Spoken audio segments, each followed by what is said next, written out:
You're listening to Amazing Radio. This is Amazing Afternoons. I'm delighted to say that Ant Thompson, the founder of a Stone's Throw Festival, is on the line with me right now. Ant, how's it going? Yeah, good mate, good. Busy times, in the run up now to the festival. So busy times, but all good at this end.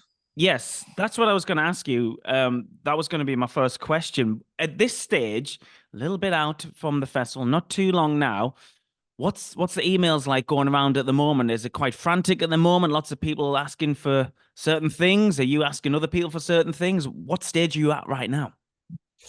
Yeah, I guess it is kind of like a little bit of a chaotic time, really. You've got a lot of people asking what time their slots are, what stages they're going to be on, but at the same time, we're trying to pull everything together so that the experience on the day is as good as possible. So, getting the design of the wristband sorted, organizing the bus route, which is the bus that takes the punters around the festival on the day, trying to like assign the right personnel to certain stages in terms of like who's working where. So there's a lot of moving parts at the moment, but this is what we signed up for, isn't it? It is what you signed up for. Am I right in thinking the last event was back in 2022, and this is the second time you're trying Stones Throw? Why the little break?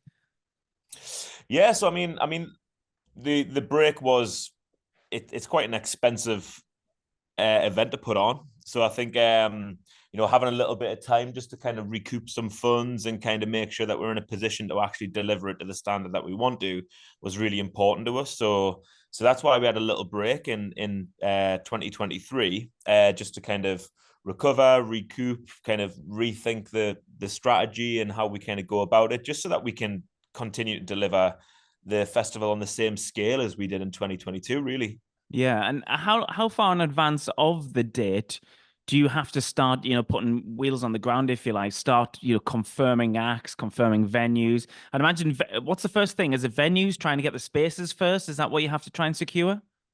Yeah, I think that's quite important to kind of make sure that you have like the fundamentals in place, kind of like a foundation to build on, really. So definitely like making sure that the venues all kind of want to be part of it again. The last thing you want is something that you're considering to be the main stage, and you think that they want to be involved, but then you get in touch and maybe they don't have the date available, etc., etc. So with that said, it's really important to get in touch like as early as possible. So to be honest with you, it's probably about 14 months out that you start actually starting to plant the seeds. So it's a very long project that you're working on. And then once you've kind of established those dates and stuff, you kind of really got to go from the top down in terms of artists. So, trying to secure people that are going to live at the top of the bill, because then you kind of have an idea of where you stand budget wise. You don't want to go booking loads of bands lower down and then go, all the funds have dried up and we don't have the cash to invest in some higher caliber acts to live at the top of the bill. So, you kind of got to go hunting, you kind of got to go negotiating, and then once you've kind of established those bigger acts, you can you can get creative and start filling the rest of the lineup up. Yeah, and I guess it's those bigger acts where you show how ambitious you are as a festival. And it's fair to say you've got national ambitions as a festival because you've really thought about where this is going to take place, who your headliners are. And although the lineup is full of Northeast talent, and you really have got the best of the Northeast up and coming acts and some pretty established acts there as well. Um, but you're obviously conscious of bringing people to the area, and you've selected a beautiful part of the area as well, haven't you, to highlight?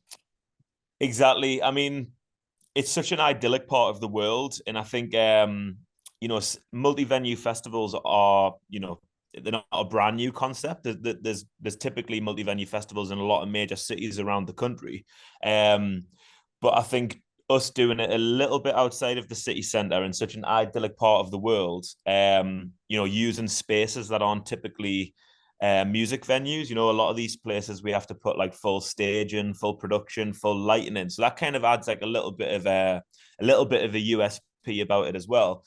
But also for people that are traveling to the festival, which we can see on the back end of the tickets, like where they actually purchase the tickets from. So we do know that we have travelers.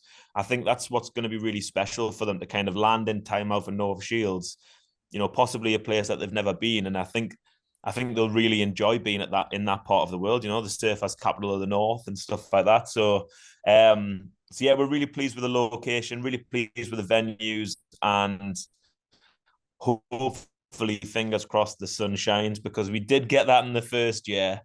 This year's looking like it's going to be a lot busier, and just crossing my fingers that we have blue skies. But nonetheless, regardless of the weather, I'm sure it'll be an amazing day. Like, Yeah, absolutely. The lineup says it's going to be a great day, no matter what the weather is. You've touched upon it already, but a bus service going around the festival as well. Now, that is pretty unique to a city festival, but you're going to do it in style, right?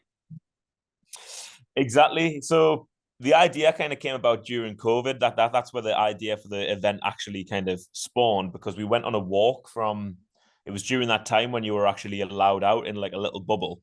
Went for a walk from North Shields all the way through to Whitley Bay. And I was like, oh, we could do like this big coastal trail where all the venues along the coast. So that's where the idea came from. So there's no way you can get from North Shields to Whitley Bay, unless there's something to get you there quick enough to see the next band. So that's where the bus idea came about. We ended up bringing the festival down into just Tynemouth and North Shields. And the idea stuck. Let's keep the bus in circulation. Your wristband gets you on the bus.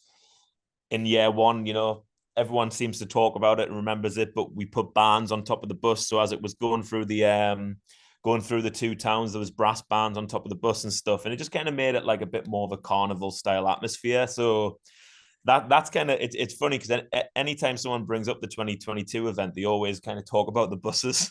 So it's like it's quite an easy win, like it's kind of become like a marketing ploy in a way. So but we definitely need people to remember that you can get the bus, because a lot goes into like placing the bus stops in certain places to make it as easy as possible. And I found out recently, like a few people, like we didn't even know the bus existed in year one. So definitely want people to make use of it, because it'll get you from stage to stage really quick. So Good. Get on the bus. You heard it here first from Ant. Where can people get tickets for this event? I imagine there's still a few left.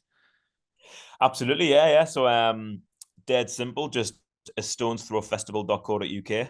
That's where you can find everything. We were quite lucky to get the domain, and yeah, there's tickets available. Get involved if you like what you said, touring talent mixed with local talent. So get involved. Excellent stuff. And thanks for taking the time to speak to us today here on Amazing Radio, and all the best with the festival. Appreciate that. Thanks for having us.